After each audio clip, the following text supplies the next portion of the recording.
नमस्कार बंधुरा आज के चले एक जबा गाचेर भिडियो निये देखो एखाने जे गाछटा देखते पाচ্ছ এই जबा गाछटा स्पेशली देखाচ্ছি তোমাদের प्रचुर परिमाणे देखो फुल एসছে আর কুড়িতে ভরে রয়েছে গাছ তার একটাই কারণ যে স্প্রেটা আজকে আমি করছি এই স্প্রেটা যদি তোমরা করতে পারো 20 দিন অন্তর এই বর্ষাকালে প্রচুর পরিমাণে কুড়ি আসবে আর এইভাবে কিন্তু গাছ ভরে ফুল আসবে প্রত্যেক দিন দেখো প্রত্যেকটা ডালের মধ্যে কুড়ি রয়েছে আর কত সুন্দর করে ফুলগুলো ফুটে রয়েছে।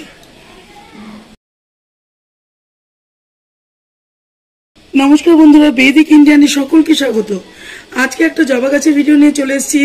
এই গাছটাকে তোমাদেরকে দেখাই যে দেখো এই বর্ষাতে এমনিতেও গাছের বৃদ্ধি হয় কিন্তু তার সত্ত্বেও যদি আমরা ঠিকঠাক করে কিছু কিছু জিনিস গাছের সাথে করতে পারি তাহলে কিন্তু গাছে প্রচুর পরিমাণে ডালপালা ছাড়ে আর প্রচুর পরিমাণে ফুল আসে। একটা গাছের মধ্যে অজস্র ফুল তোমাদের দেখাই দেখো কত কত ফুল একটা গাছের মধ্যে ফুটে রয়েছে। তো এই একটা জিনিস বন্ধুরা এই জিনিসটা যদি তোমরা গাছের মধ্যে ভালো করে স্প্রে করে দিতে পারো 20 দিন অন্তর আর খুব সুন্দর করে ফুল আসবে। তোমাদের জবা গাছ নিয়ে কিন্তু একটুও চিন্তা করতে হবে না। পাতাগুলো প্রত্যেকটা সবুজ রয়েছে খুব ভালো থাকবে তোমাদের জবা গাছ। এছাড়াও দেখতে পারবে যে দেখো আমরা ফেব্রুয়ারি মাসে যে গাছগুলো বসিয়েছিলাম কত সুন্দর করে গাছে বৃদ্ধি হয়েছে। প্রত্যেকটা গাছ কিন্তু খুব ভালো করে দেখো বন্ধুরা খুব ভালো করে এখানে গাছে ফুলও আসছে আর কুড়িও দিচ্ছে গাছ ভরে।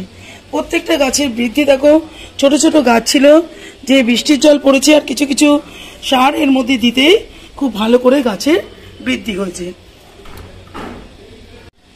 এই সময়টা তোমাদের দেখায় দেখো অনেক জবা গাছ রয়েছে সেগুলো ধরো ফেব্রুয়ারি মাসে কেনা হয়েছে তোমরা রিপোর্ট করোনি তাহলে তোমরা রিপোর্ট করে নিতে পারো এই সময়টা। এই সময় রিপোর্ট করলে কিন্তু গাছের খুব সুন্দর করে গ্রোথ হয়। তো এই বর্ষাকালটা হচ্ছে মেন রিপোর্ট করার সময় তোমরা এই সময় কিন্তু গাছে সুন্দর করে রিপোর্টও করে দিতে পারো। তো বন্ধুরা লাগাতার বৃষ্টিতে টবের মাটি কিন্তু একদমই দেখো আমি তোমাদের দেখাচ্ছি খুব ভেজা রয়েছে। এই অবস্থাতে আমরা একেবারেই টবের মাটিতে জল দেব না আর কোনো সারও বেশি কিছু এই বৃষ্টির মধ্যে দেব না। শীতকালে প্রচুর পরিমাণে বন্ধুরা আমরা লিকুইড সার গাছে ব্যবহার করি কেন তখন শুষ্ক আবহাওয়া থাকে তখন কিন্তু আমাদের লিকুইড সার দিতেই হয়। গরমকালেও দিতে পারি কিন্তু এই সময়টা দাঁড়িয়ে কোনো রকম চায়ের লিকার বা কলার খোসা ভেজানো জল একদম কিন্তু টবের মাটিতে দেবে না তাহলে কিন্তু গাছে ফাঙ্গাস ধরে যাবে। গাছ কিন্তু বড় বড় সুন্দর গাছ তোমরা বাঁচাতে পারবে না। তো কাজে কি করবে এই সময়টা গাছকে একেবারেই ছেড়ে দেবে। খালি ফাঙ্গিসাইডটা খুব ভালো করে দিয়ে রাখবে। যাদের বাড়িতে ফাঙ্গিসাইড না থাকবে তারা কিন্তু আমাদের রান্না করা যে হলুদ থাকে ওটা কিন্তু তোমরা সুন্দর করে এর মধ্যে 7 দিন অন্তর দিয়ে দিতে পারো। ওটা অনেকটা অ্যান্টিফাঙ্গালের কাজ করে হলুদটা কাজে গাছে কিন্তু ফাঙ্গাস লাগতে দেয় না। দেখো আমি তোমাদের দেখাই একটু আমার বাগানটাকে। আমার এখানে অজস্র গাছ রয়েছে তো আমি যে পরিচর্যাগুলো আমি নিজের হাতে করি তোমাদের সাথে আমি সেটাই শেয়ার করে দেখাই। টবের মাটিটা দেখো বন্ধুরা এই দেখো একটুখানি আমি তোমাদের হালকা করে কুড়িয়ে দেখাচ্ছি। এখানে যে সাদা সাদা শিকড়গুলি রয়েছে এখান থেকে কিন্তু গাছ খাবার সংগ্রহ করে। তাই কাজে কি করব আমরা যে এসেনশিয়াল যে জিনিসটা আমাদের করতে হবে যখন দেখবো একটু শুকনো আবহাওয়া রয়েছে হালকা রোদ্দুর রয়েছে সেই অবস্থাতে কিন্তু আমরা মিক্স যে জৈব সারটা সেটা অবশ্যই গাছে দিয়ে দেবো। আমিও এইভাবে গাছে ওটাকে দিয়ে দিই। শীতকালে বা গরমকালে কিন্তু যখন প্রচুর গরম পড়েছিল এই বছরে তখন কিন্তু আমরা চায়ের পাতা যে লিকার সেগুলো আমরা দিয়েছি খুব ভালোভাবে গাছ তা গ্রহণ করেছে। এই সময় কিন্তু ফাঙ্গাস লাগার যেহেতু অনেক চান্স আছে সারাক্ষণ বৃষ্টি পড়ছে তো এই সময় কিন্তু আমরা কোনো লিকার এর মধ্যে দেব না। বর্ষাকালে রাসায়নিক ফার্টিলাইজার ইউজ করলেও খুব ভালো হবে। যেরকম দেখো আমি এখানে তোমাদের দেখাচ্ছি এখানে আমি সমস্ত কিছু দিয়ে সারটাকে বানিয়ে রেখেছি। বহুদিন আগে আমি এভাবে বানিয়ে রেখে দিই যেহেতু আমার বাগানে অনেক ধরনের গাছ রয়েছে। তো 1 মুঠো সার এরকম দেখো এই একটা টবের জন্য এখানে একটা 12 ইঞ্চি টব রয়েছে বন্ধুরা। এরকম 12 ইঞ্চি টবের জন্য আমি 8 দিন বা 10 দিন অন্তর এরকম 1 মুঠো সার এইভাবে গাছে দিয়ে দিই। এটা সম্পূর্ণ একটা অর্গানিক সার এর মধ্যে কোনো কিছু খারাপ হয় না গাছে কোনো ফাঙ্গাসও লাগে না। দেখো এই গাছটা তোমাদের দেখাচ্ছি একদম খোলা আকাশের নিচে রয়েছে, খুব সুন্দর রয়েছে। দেখো গাছটা পাতাগুলো সুন্দর সবুজ রয়েছে। গাছের পুরো খাবারের চাহিদা পূরণ করতে পারে যে এই অর্গানিক আমাদের যে বানানো হাতে বানানো জৈব সারটা। তো এটা কিন্তু তোমরা একদমই ভুলবে না, এই সারটা অন্ততপক্ষে গাছে ইউজ করবে 15 দিন বা 10 দিন অন্তর 1 মুঠো করে। তো এটা দেওয়ার পরে অনেকে দেখবে গাছের পাতাগুলো একটু, আমারও হচ্ছে এরকম হলুদ হলুদ হয়ে যাচ্ছে, পাতার শিরাগুলো দেখা যাচ্ছে, অনেক সময় দেখা যায় জবা গাছের সাথে কিন্তু এটা প্রায়ই হয়। তখনই তোমরা কি করবে, দেখো এখানে দেখাই, এই যে ম্যাগনেসিয়াম সালফেট আছে, পুরো 1 চামচের মতো একটু নিয়ে গাছের গোড়াতে এইভাবে ইউজ করে দেবে। এখন যেহেতু বর্ষাকাল, এটাকে সবসময় আমি তোমাদের বলছি যে একটু লিকুইড জিনিস একটু অ্যাভয়েড করবে, সবসময় দিতে যাবে না। এইভাবে যদি তোমরা গাছের গোড়াতে শুকনো অবস্থাতে দিয়ে দাও, বৃষ্টি পড়বে, তাতেই গাছের পাতা খুব সুন্দরভাবে সবুজ থাকবে। এইভাবে 15 দিন অন্তর বা 10 দিন অন্তর যদি তোমরা গাছে সুন্দর করে শুধু এইটুকু জিনিস করতে পারো বন্ধুরা, তাহলে কিন্তু এই গাছটার মধ্যে দেখতে পাচ্ছ কত ফুল রয়েছে।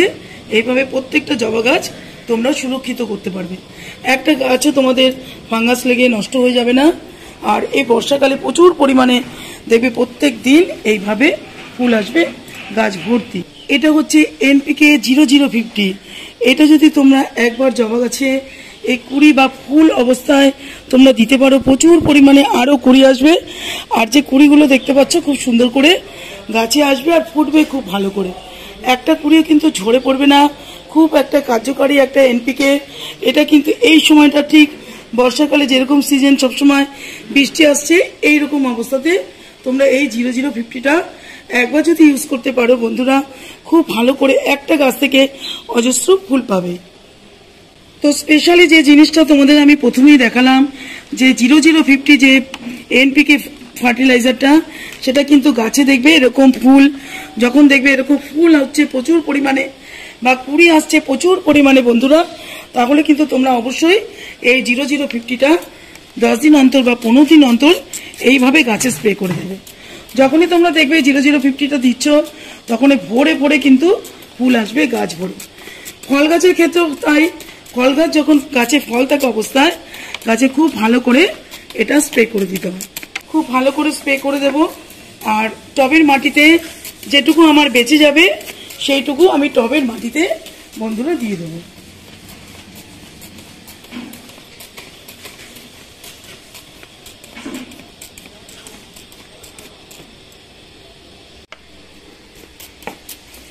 এই যে গাছটা তোমাদের দেখাচ্ছি বন্ধুরা, এটা কিন্তু 15-20 দিন আগে আমি একটা ভিডিও ছেড়েছিলাম, সেটা এটা পরিচর্যা তোমাদের একবার আমি দেখিয়েছিলাম। তাতে দেখতে পাচ্ছ গাছ কত ভালো রয়েছে, সুন্দর রয়েছে। আবারও নেক্সট দিন কিন্তু এই জন্য আমি তোমাদের দেখাতে আমি এই গাছটাই নিয়ে এসেছি। তবে আমার অন্যান্য গাছ আছে, কিন্তু যেহেতু তোমাদের এই গাছটার মধ্যে আমি পরিচর্যা করে দেখিয়েছিলাম, সেই জন্য হাতে নাতে তোমাদের রেজাল্টটা দেখাতে নিয়ে এসেছি। তো এইভাবে তোমরা যদি NPK 0050টা সুন্দর করে গাছে ইউজ করতে পারো, তাহলে তোমরা নিজেরাই বুঝতে পারবে। আর যতটুকু আমার বেঁচে থাকবে বন্ধুরা, সেটা আমি টবের মাটিতে অল্প করে দিয়ে দেবো। আগেই বললাম যে এখন বর্ষাকাল, একদম লিকুইড জিনিস বা এক্সট্রা জল একদমই দেওয়া যাবে না, তাই অল্প করে আমি একটুখানি এর মধ্যে দিয়ে দিলাম। তো বন্ধুরা দেখো, আমি আজকে গাছের ফুলগুলো কত সুন্দর হয়েছে, তুলে নেব সব, তুলে নিয়ে ভগবানকে দিয়ে দেব। তো ভগবানের জন্যই তো এই গাছ, বলো। এখানে দেখো এগুলোকেও আমি তুলে নেব, কত ফুল ফুটেছে দেখো একটা গাছে।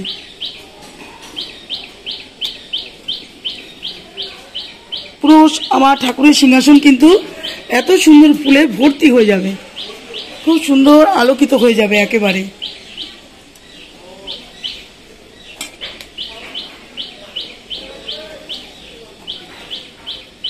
সব কটা ফুল আমি তুলে নিলাম।